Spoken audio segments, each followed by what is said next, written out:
Bobohan ni Escudero. Maganda tayo. Ito muna yung kay Escudero. Okay, labas. Tila tinamaan si Cheese Escudero sa mga pasaring ni Vice President Sara. Kaya't ang kanyang banat sa flood control na ipinaglalaban ni VP Sara ay huwag daw magsisihan. Imbis daw ay magtulungan. Ang sabi niya sa kanyang post, what is perplexing is her questioning the absence of a flood control master plan 2 years into the administration of PBBM, after the previous administration had 6 years to develop one, but was unable to do so. Imbes na magturuan at magsisihan, mas mainam na magtulungan na lang tayo para tugunan ang mga problema ng ating bansa at mga kababayan.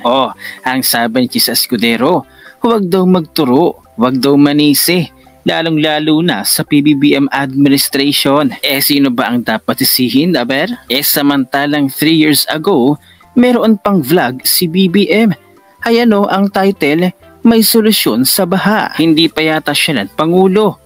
Ngayong Pangulo na, anyari?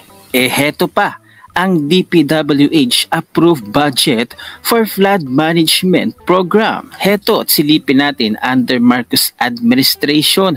GAA 2023, 182 billion pesos.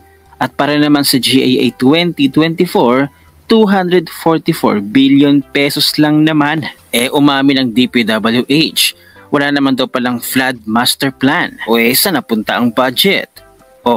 Ibalik namin ang tanong sa iyo, Escudero. Sino ba ang dapat sisihin? Heto pa ang banat ni Ate Joey De Viv. Ituturo Totoo naman. So ngayon, Cheese Escudero, sino sisisihin namin? Ikaw. Hindi, yun nata yung gusto ni Cheese Escudero. Ang sisihin, huwag sisihin si BBM. Ang sisihin dapat si Cheese Escudero. Nakang-teteng, ha? Minsan hindi rin malaman dito kay Cheese Escudero kung asan din ng utak nitong taong to Oo, puro lang din puro din kalokohan mo din Talaga namin at sisisihin si BBM. Senator Cheese, nangako siya. Tama, nangako siya. Nandun pa nga sa vlog niya solusyon sa baha. Hindi pa siya Pangulo nun. Tapos nung naging Pangulo siya, binida niya sa zona niya. Ngayon, wala palang master plan. Nga. Una, BBM promised solution to baha. He vlogged about it 3 years ago. Ito ang vlog niya ang title, may solusyon sa baha. Pangalawa, 2 years into his presidency, he increased the budget on flood control by 115 billion pesos. Maliban na mag-expect kami ng resulta dyan? Kapag nag-allocate kayo ng ganyan kalaking pera, fair lang naman na may inaasahang resulta. Huwag mo kaming tinatanga sa real talk mo, Cheese, kasi nangako si BBM at pinondohan niya yan. Anong tulong-tulong pinagsasabi mo? Gaslighter. Lagi na lang magtulungan kapag natatanong ang budget na inilaan sa isang project. Nasaan ang accountability? And by the way, tagal nyo na pong senador. Ano po ang ginawa nyo sa flood control sa tuwing nababaha? Ngayon lang naman kasi lumabas ang budget na inilaan nyo sa flood control na pagkalaki-laki pero walang nangyari. Huwag mong sabihin na magtulungan na lang dahil need namin ng accountability. Senator Cheese Escudero, paano nga magtutulungan? Kung yung ultimong gobyerno nga ayaw makipagtulungan. Ayaw nga makipagtulungan ng Ayaw nga makipagtulungan ng gobyerno ng administrasyon Sige, sabihin na natin kayo. Kayo nakikipagtulungan kayo. Tangina, unang-una, wala pa palang kasiguraduhan yung flood control na yan tapos pinagyabang na. Paano makikipagtulungan nga yung mga tao dyan? Paano makikipagtulungan? Yung ultimong talagang dapat tumulong dyan hindi nga ginagawa yan.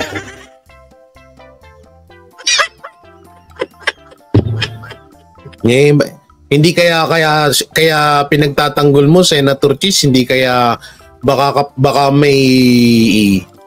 may lihim na tinatagong issue dyan sa flood control at baka madama yung pangalan mo, ganun ba? Gago! Yun ba yung iniiwasan mo? Na baka may malaman ng taong bayan dyan about sa flood control na yan, bakit hindi magawa-gawa yan? Bakit hindi matapos-tapos yan? Tapos andyan pala rin yung pangalan mo. Wag naman sana, Senator Cheese, no? Oh, pero wag din kasi bida-bida. Oh, hindi porket naging Senate President ka, lagi ka na lang magbibida-bida, ha? Pangit yun. Dahil pera naming mga taong bayan ang ginagastos nyo sa budget. Okay lang kung ang perang ginamit dyan ay galing sa bulsa nyo. Mahiya ka naman sa statement mo. At dahil dito ay nagbigay ng komento at reaksyon ang magaling na influencer na si Mr. Real Talker. Talagang ang lakas lang makasipsip nitong si Escudero sa pamilyang Marcos na kahit mali na, ipinagtatanggol pa rin. Narito ang kanyang reaksyon. Wait, may sasagutin lang ako dito. William Paharo, mag-people powers na kayo. Tutangin na mo, hindi ikaw. Gusto mo pala Pala decision ka Di ikaw mag-people's power, tanga ka pala Inutusan mo kami? Sino ka? Ano ka? Si Bisdak? Inutusan yung kay OJC? Ha? Sumunod kayo, unahan nyo na kay OJC, susunod kami. Kabubo. Ate Abiana, maraming salamat. Tarantado din to si William di gusto mo pala di ikaw mauna mag people's power. Puta na makamamaya nasa ibang bansa ka pala.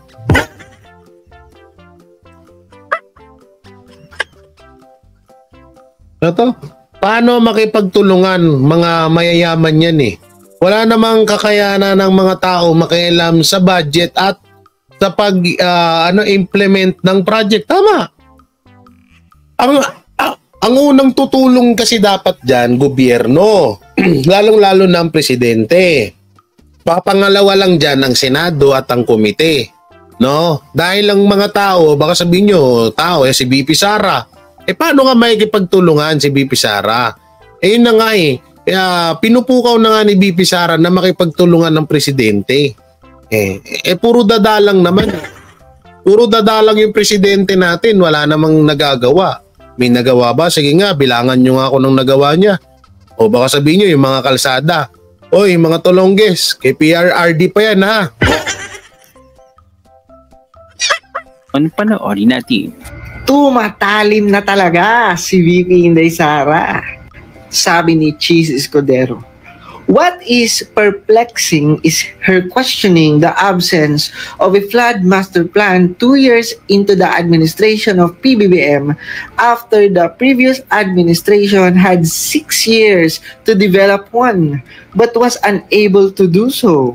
Oy, English pa si Cheese Escudero. Eto na, nakatikim ka ngayon kay VP Inday Sara, sabi ni VP Inday Sara. Baka naman gusto ng punduhan ang mga infrastructure projects na aayon sa master plan. O baka naman may alinlangan pa hinggil dito dahil Duterte ang mayor at mas mamarapati nilang gibain na lang. Leaders should not be motivated by cash, cocaine, or champagne. And most certainly, leaders should not be made to hold champagne glasses. Wow! Go, VP Inday Sara. Ano ka ngayon, Cheese? So yun pa, tama rin yung sinabi ni VP Sara na yun. Dahil nga una-una na sa Davao, pangalawa sa Duterte. Kaya baka gusto ng administrasyon kaya hindi nakikipagtulungan dahil parang gusto na lang nilang gibain. Tudero. Tagalugin ko, ang leader hindi ginawa para tighawak lang ng champagne glass. Tama. Sabi ni VP Inday Sara. Nakakagulat kasi ngayon lang ako nakakita ng survey na ang tanong ay pro Marcos ka ba? Pro Duterte ka ba? Tama.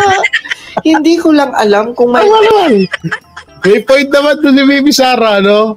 Tag-inan sa pool sila doon, gagi. Noong nangyari na survey noon na nagtatanong kung pro Aquino ka ba, pro Duterte ka ba, pro Arroyo ka ba, o pro Estrada ka ba, pro Aquino ka, o pro Marcos ka. Tama talaga mga Lods. Ngayon kasi di ba meron ng survey na kung pro admin ka ba or pro Duterte. Diba, parang ang dami ng survey, ang daming di ba, ang dami talagang propaganda ngayon. Hindi ko pa narinig na mayroong ganyan na nangyari at ginawang survey. Dapat siguro ang inilagay doon, pro-Pilipinas ka ba? Tama. I'm sure lahat yun lilipat doon sa pro-Pilipinas at walang maiiwan sa pro-Duterte o pro-Marcos. Tama, no? Napakatama nung sinabi ni Baby Sara. At ayun pa ha, no? Tingnan nyo ha, tingnan nyo yung pagkakasabi dito. Dapat siguro ilagay doon, pro-Pilipinas ka ba? I'm sure lahat yun lilipat doon sa pro-Pilipinas. At walang maiiwan sa pro-Duterte o pro-Marcos. So ibig sabihin pati yung Duterte sinama niya na. Kasi baka sabihin masyadong nagpapabida si BP Sara. Tinama niya na yung Duterte doon kasi alam naman ni BP Sara na kapag nag-survey at tinanong pro-Pilipinas ka ba? O pag pro-Pilipinas, alam ni BP Sara na yung mga lilipat doon sa survey na yon, sa katanungan na yon ay 90% mga Duterte yun.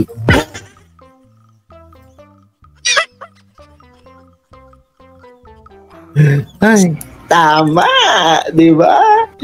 Kasi nakakatawa talaga kasi may yung kamakailan lang, di ba, may survey na pro-admin at saka pro-Duterte tapos binigyan pa nila ng percentage. Halata mo talaga na kinokondisyon nila yung mga Pilipino no? Nga mind conditioning nila Ano, akala niyo sa mga Pilipino, bobo?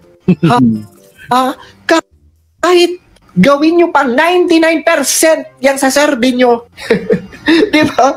Kahit gawin nyo pa yung 99%. Kaya na kasi, pati survey, minamanipulan So, eto, speaking of Cheese Escudero pa rin tayo, no?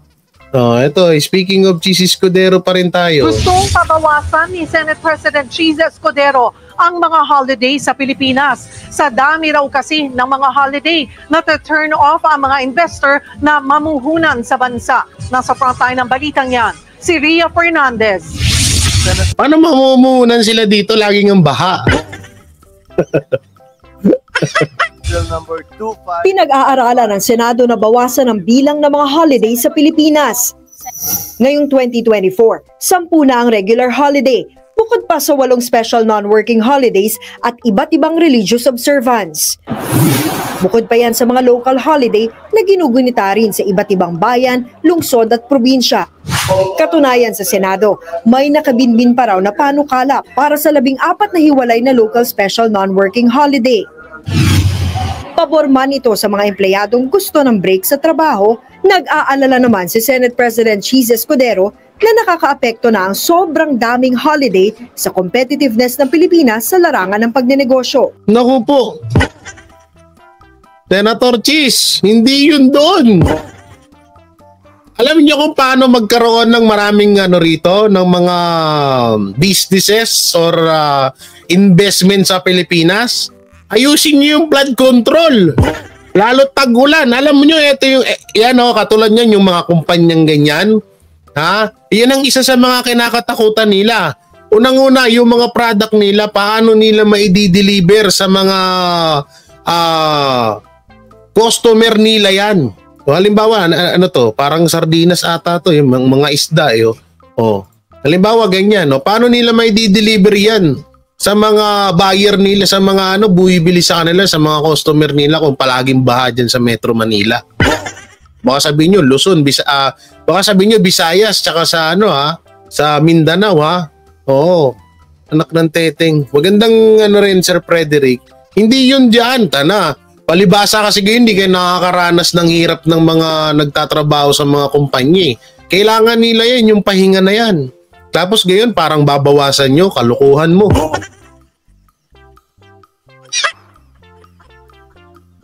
Alam nyo paano maka-attract ng mga investor or yung mga magbi-business dito, ng mga businessman dito sa Pilipinas? Ayusin nyo Pilipinas. Paano naman kasi una-una ang gulo? Presidente natin ang gulo. Batas natin magulo. Lugar natin gulo-gulo. Sinong siraulo na businessman na gustong mag-business dito sa Pilipinas? Hindi naman siya siraulo dahil ang gulo-gulo nyo. Gago! Hinahanap ng baha ang flood control. Kaya siguro hindi mawala-wala ang flood control, no? Kasi siguro hindi naman. Kaya siguro hindi mawala-wala yung baha, no? Dahil hinahanap ng flood control. Ay, hindi pala, mali. Kaya pala hindi mawala-wala ang baha. O nga, tama. Dahil hinahanap nila yung flood control. Tingnan mo, Senator G.C. Escudero, pati yung baha, namumroblema na sa flood control, hindi nila matagpuan. Gago! Tingnan mo yung baha sa Metro Manila, hindi pa rin nawawala. O sa may Marikina, saan pa ba yun? Sa Valenzuela ba yun? Yung hanggang ngayon, kalahating bewang pa rin yung baha dyan sa kanila. Hinahanap kasi nung baha yung flood control. Hindi nila makita-kita eh. Ang Pangulo ng Pilipinas laging nasa holiday, laging asa labas ng bansa. Isa pa yan. Gusto matry ng baha kung gaano katibay ng flood control project nila. Kaso AJ, wala nga, hindi nga nila makita. Paano nila itatry yun? Gago! Alam mo, ewan ko sa'yo, Senator Chis, bigla kang sumablay Sana kakawawain mo pa yung mga Pilipino, babawasan mo yung holiday nila. Yan na nga lang yung pahinga nila dyan eh. Yan na nga lang tapos babawasan mo pa, naklanteteng ka na. Hindi yan yung dahilan kung bakit bumababa ang sa Pilipinas. Dahil nga, una-una, maulitin ko magulo ang Pilipinas, magulo ang presidente. Magulo kayo, ikaw. Kaya plano nilang limitahan ang pagpasa sa ganitong mga panukala. Mahigit isang buwan na ang holiday sa buong bansa. Our competitors from other countries aren't requiring these companies to pay double. Dahil nagkataon lamang na holiday at wala namang kinalaman dun sa bansang pinagtatrabaho nila, lalo na sa call center. Isa sa mga nakikitang solusyon dito ni Escudero ang pagsamahin na lang sa iisang holiday ang magkakahalintulad na okasyon, gaya ng isang araw na paggunita sa mga bayani at presidente, tulad daw ng ginagawa sa Amerika. Ito kasi dalawa naman to, may mga trabahador na ayaw din sa holiday. Pero para sa akin, mas okay na wag nang limitahan yung mga holiday na yan kasi dyan lang nakakapagpahinga rin yung mga tao lalo na yung mga porsigido sa pagpasok sa araw-araw sa mga kumpanya. Minsan yung holiday, yan na lang talaga yung nagiging pahinga nila. Ayon sa Employers Confederation of the Philippines, tsaka kapag holiday, double pay. Diba? Pag holiday, double pay. Pag binawasan mo yung holiday, edi mo mabawasan yung double pay. Gago! Pero ang senator may 2 months break kaya nga yun pa pala. Nga pala Senator Senator Chis Escudero, kung gusto mong bawasan ng holiday sa mga kumpanya, sa mga business, sa mga dito sa Pilipinas, sa mga company, bawasan nyo din muna siguro yung 2 months na break nyo, gawin yung 1 week lang. Sana mas tutukan na lang nila na encourage ang mga Pinoy na maging business-minded. Yun, maganda to Daming opportunities now online para sa ating mga Pinoy. Sana ayusin nila power supply and internet dito sa Pilipinas imbes holiday. That's true! Palakpakan. Ito talaga. Ito tama tong mga, hindi porket nagpalipad si Ma'am Hindi porket nagpalipad si Ma'am Biejes. No, hindi porket nagpalipad siya. No? Pero thank you sa palipad nyo. Nagka 400 din tayo sa wakas. Wala bang rekta Gcash dyan, charot. Gago! Tama ito siya sabi niya. Imbes na holiday ang atupagin nyo, Senator Chis Escudero, ang atupagin nyo is power supply and internet dito sa Pilipinas. Alam nyo ba na sa buong bansa ang Pilipinas ang pinakamahinang hindi naman totaling Pilipinas. May mga kaparehas din tayo ng mga bansa. Pero isa ang Pilipinas sa pinakamahihinang internet dito sa bansa sa buong mundo. Yan no, pwede nyong tupagin nyo. Kaya kahit yung sa flood control na lang, baka hindi nyo kaya to eh. Huwag nyo nang pakialaman yung holidays na yan. Oo, huwag nyo nang pakialaman yan, ha? Hindi yan yung huwag kayong gumawa ng alibay dyan sa flood control na yan. Ang problema dito ng mga investor sa Pilipinas, dahil dyan sa baha na yan, sino gugustuhin na isang businessman na magkaroon siya ng business dito sa Pilipinas at babahain lang ng paulit-ulit yung mga product niya, dinalugi siya. Kayong ganun, ha?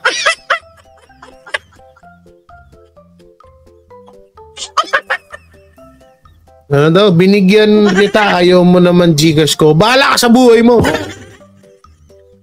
Baba lang para walang gulo. Anong baba lang? Anong baba?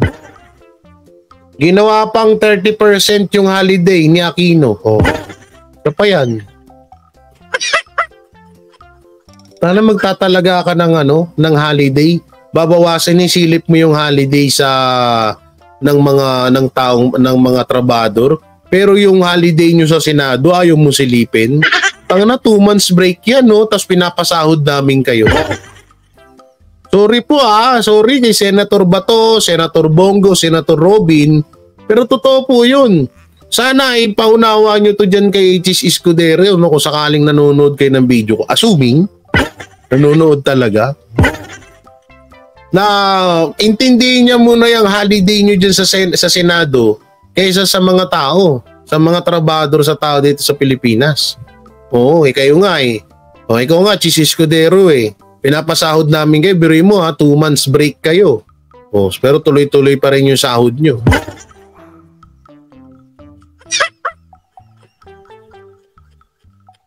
Oh, shoutout dyan to all DDS family. LDS na po kami. Tinakwil na kami sa DDS. LDS na po, Asmi.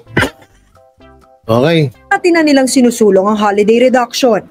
Alam mo, yung mga investors, hindi lang naman yun, nasa-turn off na hindi nila maintindihan bakit ang Pilipinas kahit hindi nagdidikte na holidays. Hindi rin. Posible yan. Pabor dito ang karpintero-pintor na si Tatay Benjamin. No work, no pay kasi siya tuwing holiday. Ay, di pabor na ako kung dadami yung... No work, no pay. Malamang karpintero yan. Oy, may mga company na pag holiday, double pay. Bakit yan ang in-interview nyo, TV5?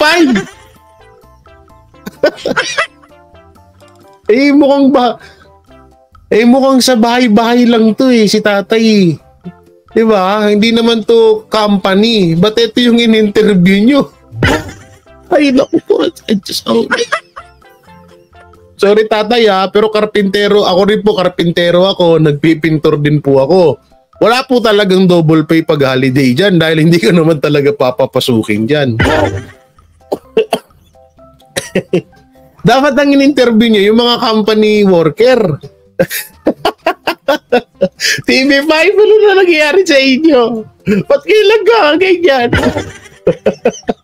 Ang in-interview, karpintero. Baka mamaya sumideline lang to si tatay.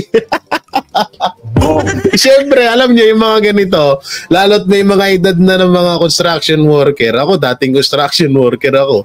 Mas gugustuhin ko na may pasok talaga kahit linggo, or yung mga holiday na na sinasabi nila, mas gugustuhin ko talagang pumasok dyan. Oo. In-interview si tatay. Ang daming pwedeng interviewin dyan Bakit siya na in-interview nyo? Wala namang holiday sa karpintero. Gago! Holiday lang yan guys, Semana Santa. Kasi bawal magpok-pok. Gago! Alam niyo ba, kasi ako, construction worker ako. Walang holiday dyan. Ang holiday dyan ay Semana Santa. Kasi nga bawal magpok-pok. Baka mamaya sumideline lang yung matanda. Ayop kayo. Buisit. Ano ba naman to? Ano ba naman to mga mainstream media natin? Hindi nag-iisip. Kawawa naman si tatay, napaisip pa. Sabi po tayo, nadamay pa ako sa problema nila. Kita ko. Pero ang elevator attendant na si Kung dadami yung... pay kasi siya tuwing holiday. Ay, di pabor na ako kung dadami yung kita ko. Pero ang Kahit di naman ako, ipapabor ako dyan kung gagana kita ako. elevator attendant na si Rosmar, aminadong malulungkot pag natuloy ang bawas holiday. Magkano ba kinikita mo sa regular Yan, magandang yan. Ito maganda interviewin. na araw? Parang sa ngayon po 610 po. Pero ngayon pag na-aprobahan po yung sa 645, magsi-645 na po kami. At kapag pumasok ka ng holiday, nagiging magkano yung tinatanggap mo pag pumasok ka ng holiday? Ano po, times doble. Doble. Opo. So malaking bagay. Opo, malaking bagay po talaga. Hindi naman sang-ayon ang Trade Union Congress of the Philippines o TUCP sa balak ng Senado. May ibang paraan daw para pataasin ang competitiveness ng Pilipinas. Tama. Meron tayong tinatawag na holiday economics din po, di ba? Kaya natin nilalapit na maging long weekend dahil ito yung nakita nating pampasigla dun sa ating ekonomiya. Batid naman daw ng Department of Labor and Employment o DOLE ang magkahating pananaw ng mga employer at empleyado sa issue. Pero tulad sa TUCP, hindi lang din daw pera, kundi pati pahinga ang naibibigay ng mga holiday. Ganito na lang, ganito na lang para mas maganda. Alam nyo, Senator Chis Escudero, kung pinakamaganda dyan. Kasi minsan kasi sa mga company, ang holiday, wala silang sahod eh. Ang pinakamaganda yan para mas makatulong ka sa mga namamasukan, sa mga nagtatrabaho sa mga kumpanya. Alam mo anong gawin mo dapat? Ang gawin mo ay kahit holiday is karapatan pa rin pasahurin ng kumpanya yung mga trabahador nila. Yun dapat maganda sana yun, Senator Chis eh. 'Di ba? Mas makakatulong yun sa mga kapwa natin Pilipino. O holiday ngayon, walang pasok, o hindi sila nangangamba. Pahinga sila, pero sumasahod sila kasi sa ibang, siguro may mga ganong company na kahit holiday may sahod sila, pero may yung ibang company dyan, no work, no pay. 'Di ba?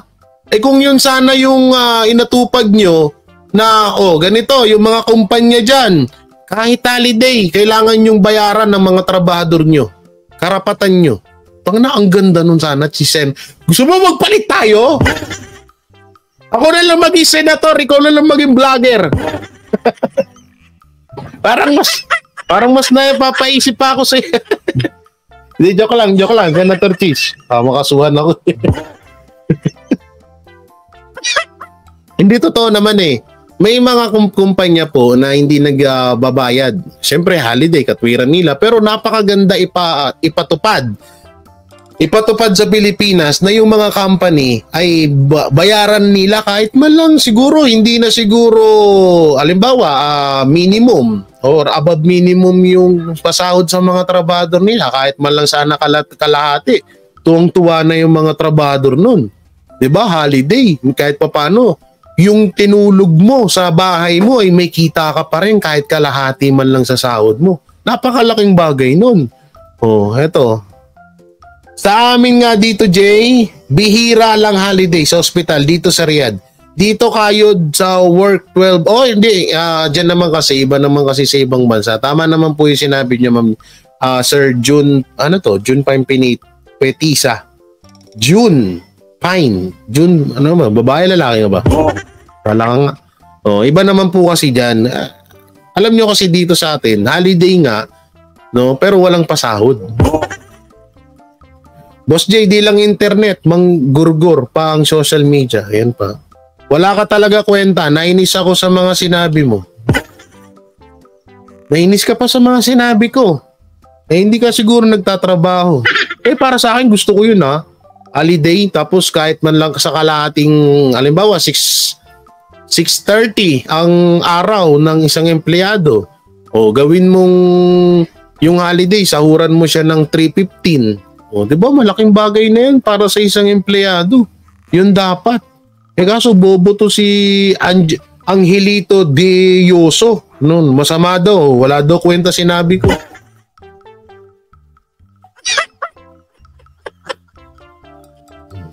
Mabango tayo mo? Gago! Bibigyan nyo ng tamang schedule ang mga manggagawa para ma-avail nila yung kanilang bakasyon, because that is also part of addressing work-life quality, no? Nakakapagbakasyon ka kasi meron ding such thing as burnout eh. Nagbabalita mula sa Frontline, Ria Fernandez, News 5. Okay. Yan ang Banatero, walang inuurungan. Pag tama palakpakan, pag mali ay babanatan. Yan ang Banateros, boses ng ordinaryong Pilipino. Banateros ay walang makakaawan, walang inuurungan. Banateros ay tinutulungan.